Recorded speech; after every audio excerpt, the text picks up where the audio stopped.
Going. Okay. Peace, everybody. So it's Dawn with Dawning on Change, and we are back with another episode of Dwelling in My Soft Era. So I am so excited about this guest. She is a international traveler, a phenomenal healing and retreat curator, a beautiful woman that I connected with via TikTok. So shout outs to TikTok, Miss Annalise. So thank you so much for being a part. Yeah, and like the one of like five TikToks I've made, like definitely not like consistently making content, so that's super special. Super special. Yes. So I'm going to kind of, like I always do, tell the audience a little bit about how we met Mm, and, just some of the things that I've observed. mm, So I just was scrolling on the FYP, the For You page, and I saw Annalise's video about just the truth about healing. And so, this is a space where I always talk about just the truth about it. Yes, there's softness. We're deserving of that. We need that. It's so necessary to preserve. But there are also challenging aspects of healing that people, I feel like, a lot of times try to evade mm, under the guise of remaining soft. mm, And so, baby, I said, oh, sis is spitting straight facts. So I had commented immediately. And I was like, let me see if I can get her to, for us to just kind of chop it up and see what could be between us, what kind of vibe it is. And then, potentially have you on as a guest. And so we scheduled a call, and it was a lot going on last year when we did. mm, I know it was a lot going on for a lot of folks, mm, but I remember I was driving home and I was pulling under the underpass, and you said something to the extent of, even if you have an essentially like carefree life where there's no suffering involved, you live long enough, if somebody's going to pass, there's going to be some challenge. And I said, baby, you ain't told no lies. You ain't told no lies. And so that's how we met. mm, Like I say, shout outs to TikTok and social media. yeah. And it just really was moving because, like I say, so many, I think, what's popular to say right now is like, oh, it's my soft era, and I'm soft, and I'm rejecting any form Mm, of anything that challenges me. So mhm. what inspired you even to make that TikTok? Yeah. I think I was probably just irritated.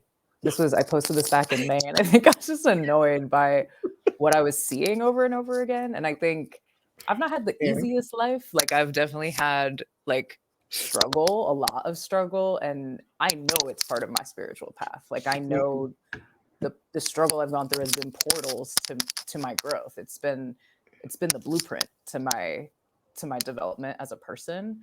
Um, and so and I think what was also really irritating to me was just seeing the way people were like kind of taking like the phrase I'm hearing is my ancestors didn't struggle so that I have to.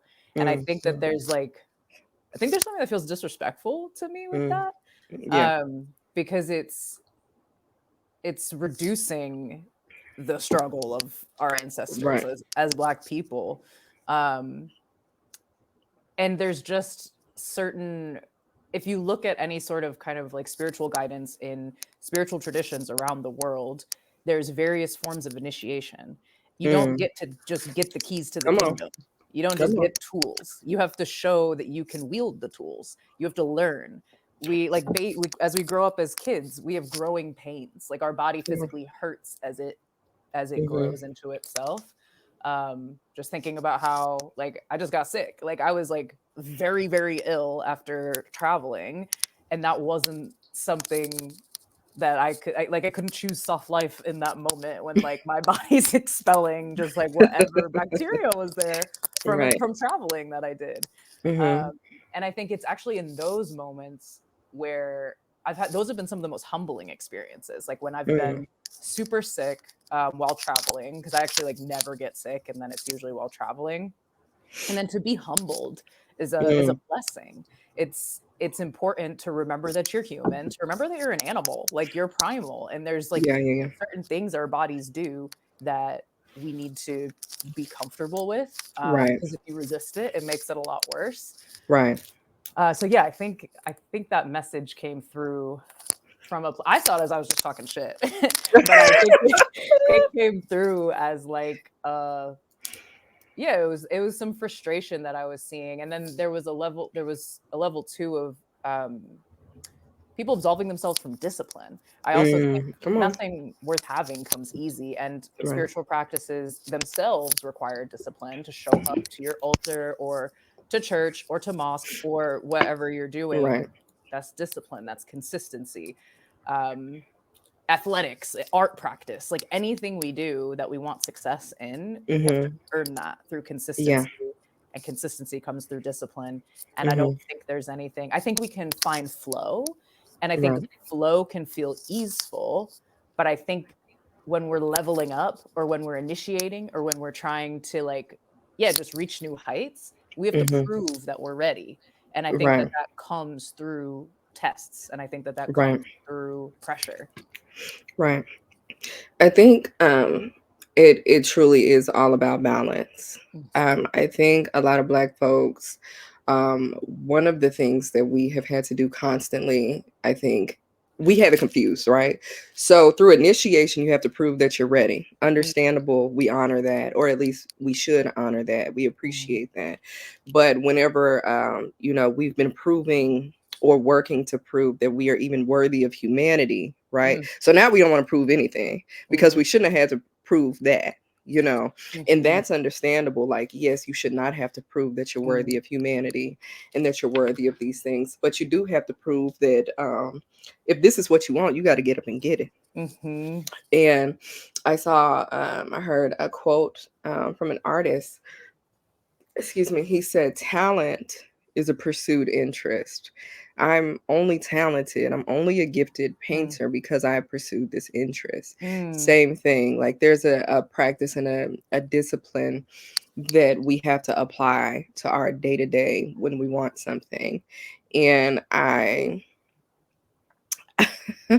I feel, I don't know how old you are. I'm a millennial, mhm, and so I was raised by boomers, mhm, you know, and my grandparents are from the silent generation. So I think millennials have kind of this really interesting perspective of things that we observed our parents do, things that we're observing kind of people coming up do, and things that we've experienced and that we've done. And mhm, it's like finding that balance of, okay, this is worth proving and pushing through. Like you have to have the discernment to say, okay, yes, this is absolutely something worth pursuing, fighting yeah, for, proving, and this is not. yep, Um, yeah. And I think the way to discern that, like mhm, which is to be pushed through and which is a barricade and a point of redirection, and it's saying go mm, that way, yeah, is it forcing you to shrink or is it forcing you to mm, expand? And come on. there's definitely like contractions before expansions, but there's also just like if your whole self can't fit, and like I think we can look at this in terms of like interpersonal relationships. This has been a lesson I've been in this year, where I'm seemingly in these dynamics that are very like supportive or like Hmm. very aligned in terms of like what like I'm about, but Hmm. then it'll be this like very subtle like it's not even psychic because it feels more about embodiment, Mm, where it's like you're and that person may not even be intending to do it, but chunks of me can't fit in that space and aren't right, welcome in that space and can't be right. held in that space. And so that's not a struggle through that. That's not be disciplined because that's not going to lead me anywhere besides Hmm. off my path. And so Hmm. choosing authenticity, I think, is also Hmm. like the key. And choosing your authenticity is going to lead you through points of difficulty and challenge and strife, but I also think we're guided through it Yeah, if we can like sit down quietly and be in the discomfort. And grace is a practice that I think we need in those moments, right. is to sit and be graceful and trust that things will fall. And I think Hmm. in those moments we get the information we need to take the next best step if we're Hmm. listening. Yeah. um and I'm thinking also of the it's an abuse of rhetoric, Mm, because mm, like we should have flow and ease, and we want to experience that and feel that, but I think it's misapplied. And so it's Come on. same thing with people saying, "Oh, I'm protecting my peace," but then Mm. you're like controlling someone, or you're like Yeah. consciously exerting power over someone, or you're You know? disturbing their peace with your Come on. shadow. But then you're going to be like, "Ah, I'm protecting my peace," and it's like, no, like you can't just Yeah. say that, or like we're Mhm. rebuilding trust, or like just Mhm. using this Mhm. rhetoric when you Come on. don't understand the embodiment of those practices. Mhm. And then that for me is violence. Like that to me is a Yeah. violent act, because softness is sacred. If we start talking about like masculine and feminine energies, Mhm. to arrive in softness means that we're contained and we're grounded and we're anchored. We get to Right. be there because our needs are met. And then that opens up a Right. whole other portal of this conversation where it's a privilege to be able to say, like, I'm putting my feet up and I'm not doing anything, because what? How much hired help do you have? How many Mhm. people are laboring for your soft life? Mhm. And I Mhm. think thinking in terms of the anchoring and the containment that we have that Mhm. allows us to be in our softness and be in our vulnerability is a Mhm. privilege. And Right. so I think we have to be conscious of that as Mm. well. And again, this Yeah. isn't to say we don't, this isn't anti-softness, and this isn't like anti-ease. it's Mhm. it's for it's for spiritual development. It's for Right. us stepping into the roles that are required of us, and Mhm. our authentic role. And like we are in a life situation, we are in a simulation, a reality that if we don't step into our roles, there's a lot at stake. And Right. there's we have to build a new world. Like this Yeah. one's collapsing, and we have to channel so much and put so much forward and build so much. So the soft life girlies aren't going to be equipped to build. Like they're not going to Mhm. have the muscle to do it and to endure through what it's going to take. Mhm. And so I think it's ignoring the shadow. There's light and there's shadow. And to say like Mhm. I'm in my soft era, yada yada yada, is pretending that the shadow doesn't exist, and that shadow is going to come out with a vengeance if we ignore Mhm. it. I think we have Mhm. to hold, and this is my Scorpio coming out, but we got to always be attuned and aware of the darkness that's here, and Mhm. tapped into the light, so that we're not Mhm. blindsided when stuff Mhm. happens. Right. I think that wow, it's it was a lot that was coming to mind when you were talking. And even with darkness or shadow in these spaces, one thing I always tell people is like, you have to be planted. And in that planting comes darkness or the shadow, Mm, mm, where you're having to grow further inward mm, into, perceived darkness, before you break through the light. And even after that, there's storms, there's heavy storms that you have to be able to withstand. There's mm, scorching light that you have to be able to withstand. There are, various elements that you have to be able to remain rooted through. And I think that the preservation of softness when you are rooted is sacred because it's just about you and not these mm, external things. And I mm, think that's where like this, whenever you were like, what people are maybe not living in their softness, so that way you can, mm, right? So being conscious and aware of those things. And I think like the way that softness is aesthetically shown to us, through these various platforms. And so I liken softness to the person, the being themselves. And mm, in what ways are you preserving that? In what ways have you mm, curated that with intention? mm, What have you, not to say again, if you've never had any major struggles and you've been able to maintain it, that's beautiful. Because maybe you learned at an early age what boundaries were, and you didn't have to go through certain things, and so you've been able to preserve it through mm, those ways and methods. Maybe it could be so many different things, but I liken it to being okay. This is where I know you're truly soft, because mm, you could be living this, quote unquote soft life where you have all of your needs and desires met on a high level, but you lack in boundaries, and you are miserable, or you're evasive. You evade Mm, conflict in trying times and things like that. And so I love when you said, is it cause you to shrink or expand? mm, Because challenges that are worth, encountering are going to, in some way expand you. mm, And so I love when you said that that was power. mm-hmm. That was power. Yeah.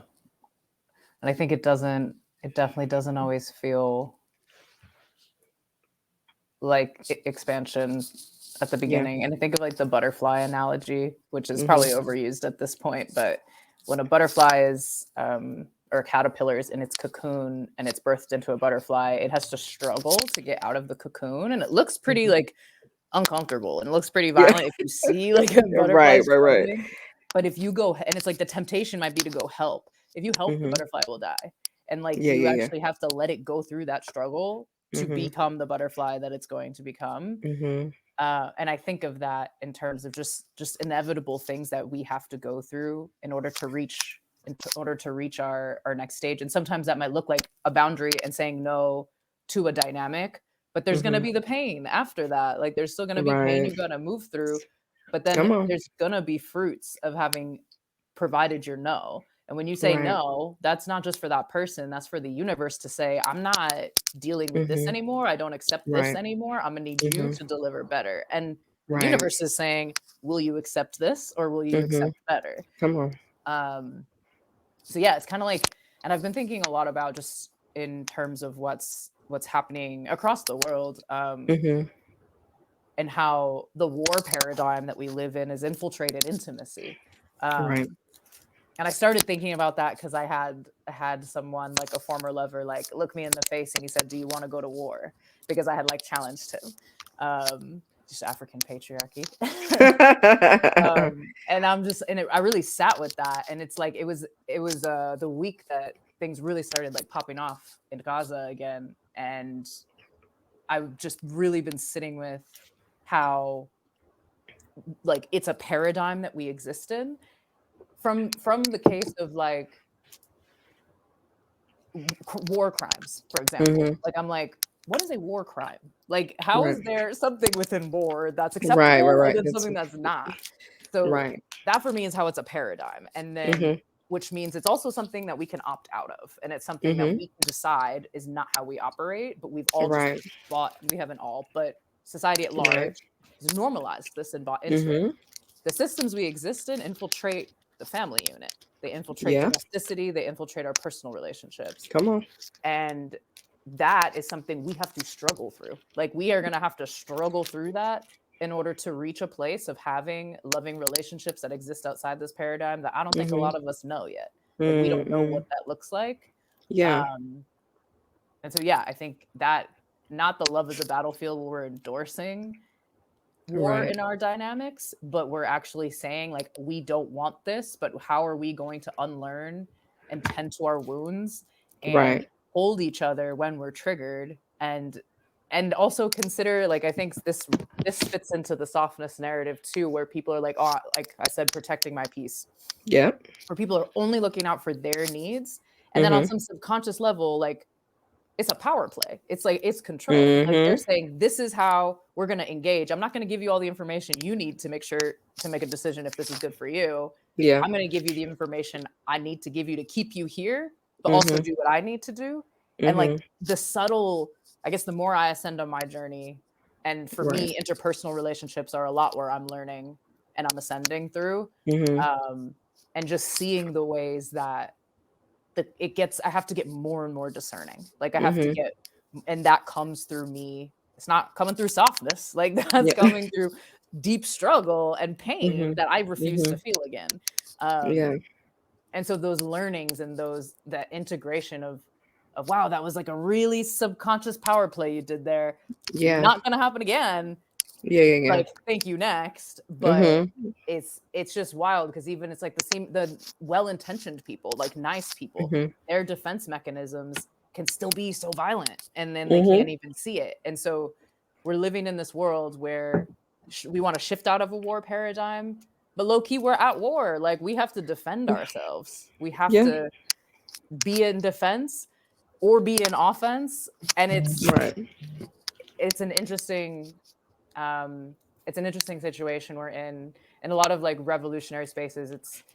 We speak to the struggle, like we're in Right. struggle, and if we're in alignment with colonized people across the world, then we're in struggle Mhm. because the world we live in is trying to kill us. So Mhm. what and I resist, like when I was like living in Mississippi and doing some work with Black nationalists, and I'm not a nationalist anymore. I'm a recovering nationalist. I'm a Pan-Africanist now. But when I was in those spaces, it was always in unity and in struggle. And something in my body was just like, I don't like that. Like that's I not don't something that, like that. because I don't want to Right. like glorify struggle, and I also don't want to Mhm. co-sign struggle. Right. So my rhetoric became in love and power, and Mhm. so that was like a spell. Like for me to say that is saying like that's where I want us to go. I do believe we Mhm. have to struggle to get there, but y'all can hold that, and I'm gonna hold Mhm. Mhm. the future. Yeah. Yeah. I think even I've been working on like either changing my mind around certain words or completely, using different words and spaces. Mm, And I think that by definition, our softness and gentleness and um, us creating spaces, even, I think by definition, it definitely is revolutionary. mm, There's definitely resistance and struggle that come with that. But I'm trying to find not necessarily a romantic way, but an empowered way of describing these acts. And again, I think that even exploring that um, will help people kind of not just get on the follow train of it, but to become more mm, emboldened by it and ready to take part in it and where we are joined together. And so mhm, that's just been one of the things that I've been challenging myself to do. And I know you are a griot, and you celebrate the art of storytelling, as do mhm, I. And as a poet, I think that is so, I always say life is poetry in motion. mhm, It just is. Every single day is mhm, poetry. And so that's been just a challenge of mine, as I'm navigating telling these stories and mhm, preserving my own story and the stories of those that came before me. And mhm, so I kind of want to talk a little bit about your journey as a storyteller and as a griot mhm. with common healing. Yeah, so I think it's transformed over time and it's shape shifted. So the first iteration of common healing was actually like a physical pop-up healing studio in London when I was living there. So we got retail space, and we curated a program about 300 different events and treatments and different experiences, and really started to like cultivate this community in South London. And we wrapped up February 4th, 2020, as was blessed, because that would have not been cute. And then I went back Yeah. to the US just in time. Um, but yeah, it was always about this preservation of folk healing traditions and getting us back to that and creating spaces where we can do that. Hmm. Um, and so the response to the times in 2020 was to do online experiences. And so we did those. And then I also think we should be mirroring the earth and mirroring nature. And it's important for land to Right. lay fallow at periods of time. So there was a point where Yes. common healing, I put it down and I didn't Hmm. know I would pick it back up. Um, Mm-hmm. while I had to tend to myself and tend to some other things. And then a year later, ideas started coming through about these world building immersions, and I was in NK Jemisin world and learning about world building as a practice, and then was just thinking about, okay, if we can world build in our writing and in fiction, can we Mm-hmm. do this in practice? Like, can we build new worlds through energetics and through practicing the futures that we want to exist in? Hmm. So I experimented with the first one in 2022 at my house. So there was 7 people that Hmm. came to my house for 4 days, and we like were in community together. We had agreements. Hmm. Everyone contributed something to the space, and then we just were in community together. And it was so beautiful and so Mhm. nourishing. And it's not like it's like people were on air mattresses, like people, but we made it really cute. So we like made little Yeah, like yeah, yeah. hotel little gifts on each one. And we negotiated this small space we were sharing, and we're all Mhm. Black, so we know, like, we know how to be in Right, small right, spaces right. together. Like, that's not that hard. But yeah, it was, for me, it was comfortable. I'm like, this is the amount of people I grew up with in my house. Right, um right. So it's so a it was, slumber party. yeah, like, it was so Mhm. beautiful. And I remember, like, I didn't want to leave the cocoon after other people left. And when I did go outside for the first time, I saw litter on the street, and it almost took me out. Like, I just, like, energetically couldn't handle it, because I was just like, we were just like loving the earth for 4 days, and like, this is what I Yeah, see. But I think that moment really affirmed for me the work that we're doing. It's like, we can travel. We can time yeah. travel to the future, and we can be there, but through story, like, through, there was different Mhm. elements of storytelling. There was introduce yourself as a young person, so like whatever age you want, but like introduce yourself as a kid. So we'd introduce ourselves as our 9-year-old self, or like our 6-year-old self. And then I love these it. are people I know, but I got to know them on such a deeper level by them revealing their child self. And then, yeah, just the story of the future that we were cultivating together in real time, in embodiment.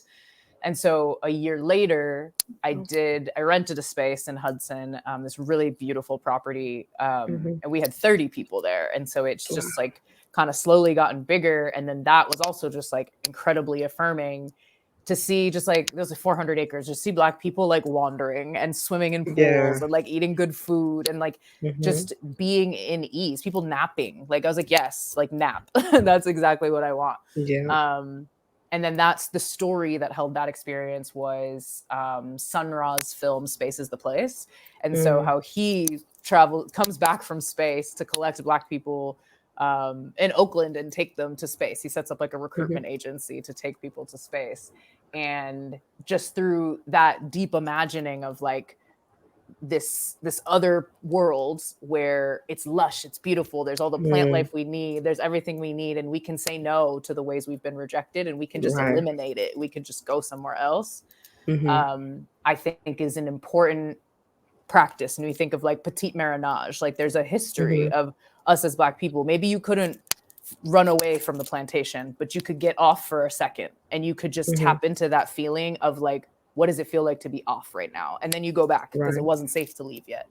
Mhm. It's like the politics of marinage, I think, are definitely part of, because I don't like retreat as an escapist tactic, and I don't Come on. like escapism, Mhm. because I think it's selfish, and I think it's Mhm. not communal.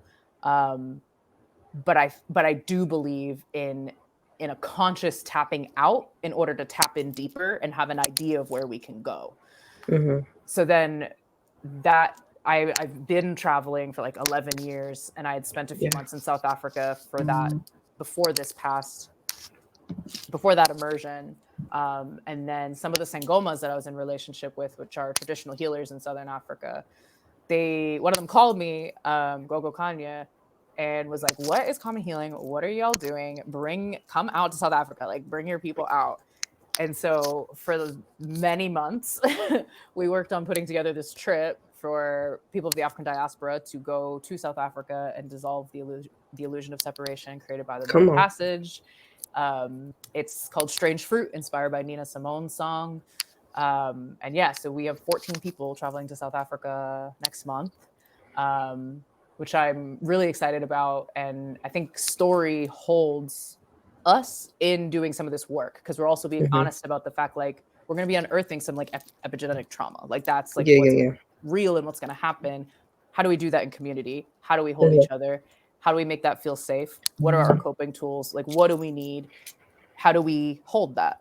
Mhm. And I think story can hold that, because Come on. story gives you this space. Like, I have a lot of experience with different trauma healing modalities, and a lot of them require you to just go into yourself and go Yeah. into that memory and into that feeling. And then when you pop out of your window of tolerance, you just pop out, because your body's like, Yeah. I can't do this. Where I think story gives you that level of space that you can look Mhm. at it, which is the goal with like any somatic practices, to look at that thing and to separate yourself as one part, your higher self, and this is another part. Right. But is hard. Like if it's in Mm-hmm. your body, it's really hard. But if you have story or art or expression, you can put it outside your body for a second and you can Mm-hmm. look at it. And I think that that's a really supportive way to help bring ease to a difficult experience. Mm-hmm. And yeah, so now I'm working on some trips for 2025, which are also very narrative based.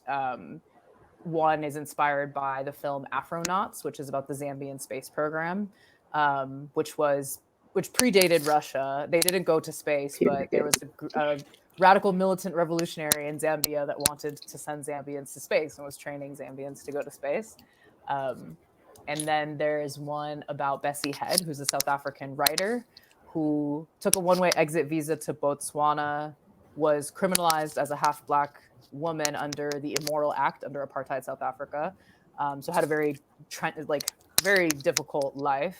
But the emphasis is, if you read about her, is always on her struggle. It's always on her mental health. Mm-hmm. And I find that with Black women artists, where you're Yeah. reading about Entasake Shange, people love to talk about her mental health issues. Right. And while those are there, for me, it's about these are women of multiplicity. These are Come women on. of genius. These are women who Entasake Shange could dance, choreograph, write poetry, write novels. Like she could do so many different things So in a many world that things. wants you to be one thing. Yep. That would drive anybody mad. And so also men are crazy and we don't say anything about that. Come Like on. Van Gogh's chopping off one of his ears, and then like Eldridge Cleaver, Soul on Ice. Like I'm not even gonna name what's in that book, but like that Right. book was published, Mm-hmm. and like we don't talk about men in that way. So for Yeah. me, this trip about Bessie Head is about rewriting femme narratives, and it's for Yeah. each person on that trip to rewrite their own femme narrative, and we're gonna retrace Bessie Head's steps, and end at her like go through where her home is in Botswana, which she raised herself and designed herself. And had community gardens for the villagers and Mm-hmm. had like gooseberries that she sold to support her writing. And then we're going to end at the Chokwe Angels, which is an all-female game reserve in Botswana. So yeah, I think there's like levels to the story. There's the Yeah. story that I'm curating from, and then there's the story that I want to create space for each person to rewrite for their Mm-hmm. own legacy and their own lineage. And then that I guess Mm-hmm. this all comes too from my own legacy and inheritance. My grandmother, Delphine King, was the first female broadcaster for a Nigerian broadcast company. And at the time, and she met Chinua Achebe there, who ended up writing the foreword for her book of poetry. And so I have all these pictures of her, and I'm trying to like piece together her legacy, and I'm Yeah. named after her. And so I feel she's kind of had me on this journey of revealing her story and getting her Mm. flowers. And I think Yeah. that that's lineage work that we all have to do. Like we have to Mm-hmm. preserve what is Come on. oral in our families. And Come on. I don't think we want to twist the integrity of it being oral and try to switch the format, but how can we Right. preserve the oral traditions in our family, because that's our archive. Like our Yeah. archives are in people's bodies, and so Mm-hmm. how can we preserve them? So I think yeah, through travel is how I do that, and is how I want to hold space for others to do that. I love that. That's so moving. That is so moving. I hope to be able to join you on a retreat one of these days. Yeah, That's we so got amazing. many coming. Yes, for sure. Um, One of the things that you were saying, as it relates to holding space for other people to kind of find their story. Um, as an African American woman, um, I have seen, so my father, I always say, is a great storyteller. Growing up, he would tell his story. He would tell us about, his grandfather, his just all these different memories. And I remember some days just being with him, be like, Dad, like, can you tell me this story again? Can you tell me about whenever, and it was just, I would literally be at the feet of my elders for Mm, them, waiting for them to share a story, share a tale. Um, but then on the other hand, I have family members who their story has traumatized them to the extent that mm, they don't share it. They mm, don't want to. And I think that has been a form of violence against our people that we have not been able to truly recognize. Like Mm, I tell people all the time, like, there were so many griots, so many methods of preserving our history through oral tradition that have just been lost. The art of storytelling, because now the story has become so traumatic for a multitude of our people that they don't want to recall anything. It's like mhm, they say, well, this is when everything's got okay. So I'll recall anything from this point forward. But mm, anything before that, I'm not going to mm, recall.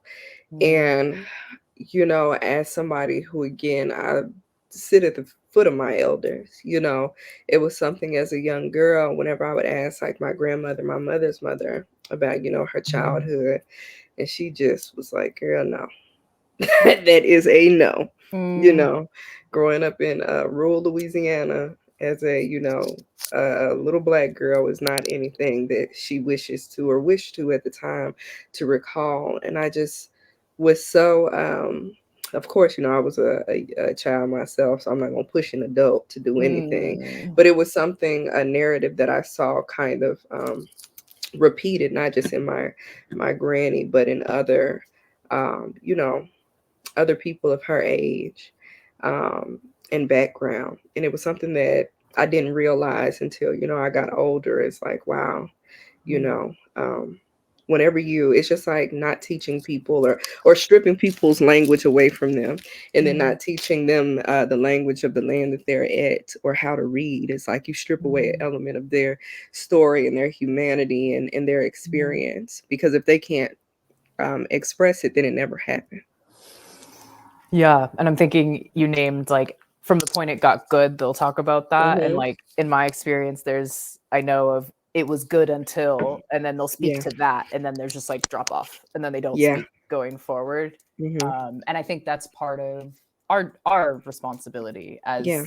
as their Mm. descendants is like how can we recover Yeah. information through this is why the archive is so important. This is Yeah. why like photographs are so important and Mhm. different ephemera. Like how can we collect those things and figure out Mhm. what the story is, Yeah. while honoring these people who don't want to revisit it, Mhm. um, because it was very difficult Yeah. for them. And yeah, it's definitely a difficult thing to Yeah. navigate for To, sure. to Is like that was navigate. absolutely a violence that was enacted on us is, Right. excuse me, taking away. But then I think of our resilience and I think of the way we then Yeah. codified things and we created Mhm. codes and we Mhm. we figured out a way to tell our stories anyway, Yeah. Yeah. um, Yeah. where we could, and it's in our bodies and it's passed down through Yeah. generations. So It sure is. It sure is. we gotta trust. I think also, even this kind of came to me something that I even do, and maybe this is or have done. I've done quite a bit of work but I'm tempted to do it quite often, is whenever I've experienced something traumatic, I really don't revisit it in story. And I remember Mm, it used to be quite, I guess, extreme. My sister would be like, when something happens, maybe with somebody that has hurt you, like it's okay to recant the stories about the good times. Like you don't have to act like the person just doesn't exist and never existed. And it mm, was a form of defense and what I felt to be at the time self-preservation. And what mm, I had realized is that after you get out of the survival mode of, okay, this was for self-preservation, you have to be willing to step uh, you know, into the next step, into the next part of, okay, it's not supposed to be like this always. mm, And I think we have to be able to acknowledge what is a survival mode tactic and mm, what is a tactic that is going to yield growth and mm, healing and preservate true preservation, mm, because we are preserved through our stories, we're preserved through our descendants, we're preserved through our works, and mm, so to reject or deny those things really isn't um, you know, going to preserve you long term. And mm. so that leaped into my spirit as we were talking. I think it takes time. Like I think Mhm, about like my first relationship that was like 5 years long, and mhm. it took a solid like I'm gonna say 6 to 8 years before I Yeah, could look at the positive and be like, oh, yeah, that was nice. Like before, like I suppose yeah, like retching pain that would like right, happen. And so I think there's like evolutions where I do think sometimes like it's just out of sight, out of mind until we can yeah. come back to ourselves. Come on. And then when we're ready, I think that I think it happens anyway. Like Yeah, I believe love doesn't die. I think right. relationships die. But I Come on. think if love was truly, truly there, it's gonna come back to you in another form. Yes. Um, and I'm thinking about a particular instance where years after me and this person had broken up, I developed a roll of film from a camera he'd gotten me, and in the roll of film there was like he had tested the camera by like putting the film in a mirror and writing like with love like you're so and so. Um, and I years after we broke up, I like developed that film, and so this was a gift that like I got later. And there was the Yeah, whole roll was just us like 16 like carving our names in trees, and it was just like a little 16-year-old love story that like brought me like I sobbed, like it like brought up so much. And my mom said something really profound where she was just like his love is like still here for you. And that was like the universe like giving me that love, yeah, that was very real and that existed yeah. even though the relationship couldn't continue. Mhm. One of my best friends came out of that relationship. Like I really believe that like Yes. love just Yes. transforms. I agree. I agree. I was married. I got married very young. I was 18. Mm, And we were together for quite some time. Um, and I remember as I was initially going through the process of separation and divorce, I was like, this was pointless. This is not what you mm, do this for. Like, and then I took a moment and I was like, man, but I literally, my best friends, mm, came because I was in these spaces, and I was mm, in these spaces because I was married at the time, or, because I mm, was here, there, wherever, and where what I have stumbled upon, these relationships or these just different, um, even moments and points of reflection and growth for myself had I have not, um, you know, chosen this path. And so I was able to release so much resentment just through remembering and reflecting on these beautiful moments. mm, I think a lot of times people, you can fall into that resentment, that hardened state,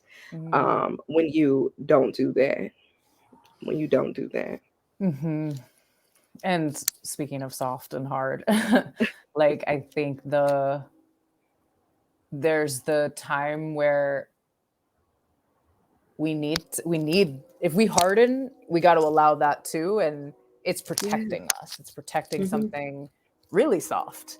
And I think Yeah. that it's like soft and hard don't have to be a binary. I think they work Right. together. I Like agree. if we think about internal family systems, Hmm. there's literally like protector parts. You have managers Yeah. and firefighters that are Yeah. protecting a super small little vulnerable part Yeah. that they Yeah. don't Yeah. believe, that they don't trust that you can take care of.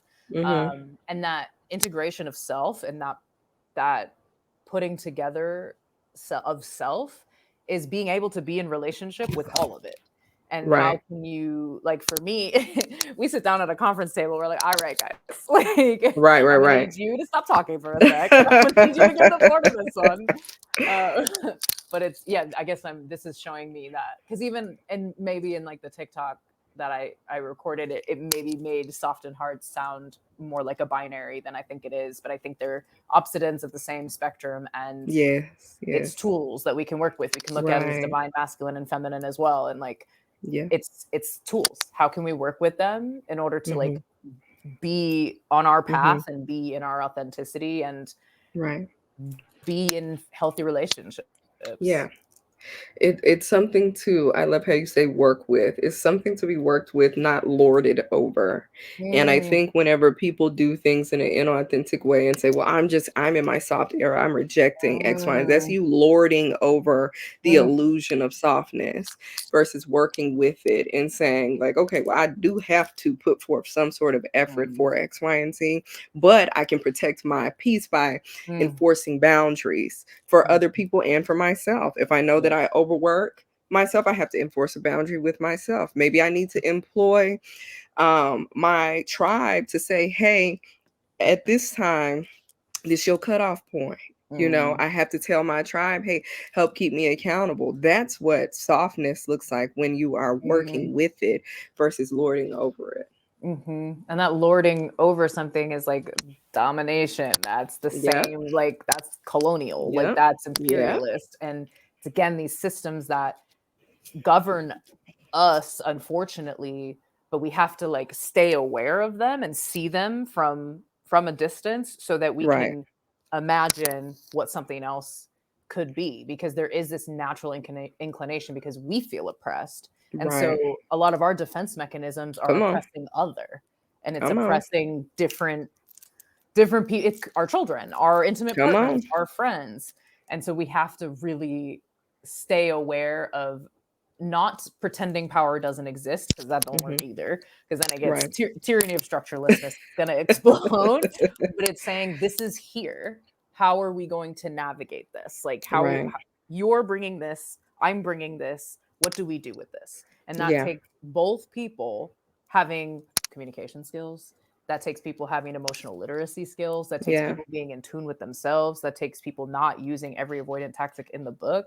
Come on. um it's work, and it's work. Again, there's nothing soft Yeah. about some of this stuff. Like when we're triggered and when our wounds are being activated, there is nothing soft about moving through that. And Yeah. it feels hard, like it feels really hard, but then I Right. think you arrive.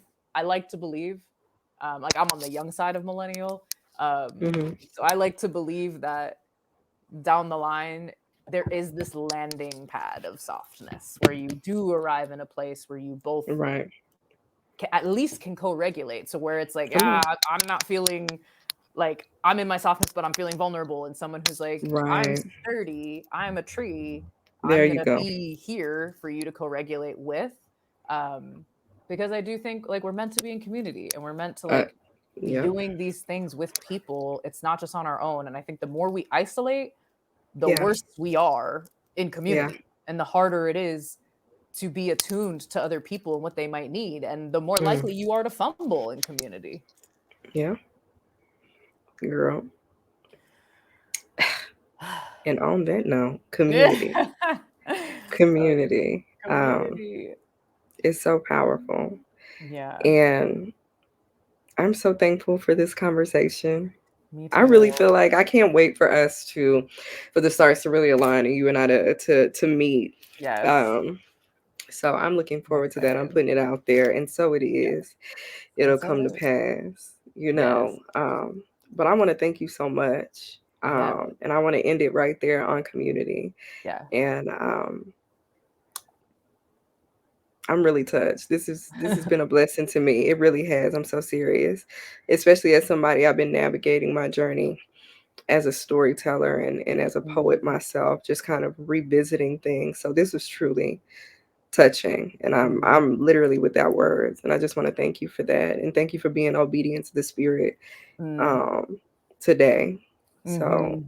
Yeah. I Thank you. Thank thank you for the you. invitation. This was Yes, beautiful, and I think this is exactly what I need. And I'm excited to see the podcast yes. unfolds. I'm excited for For that. sure. For sure.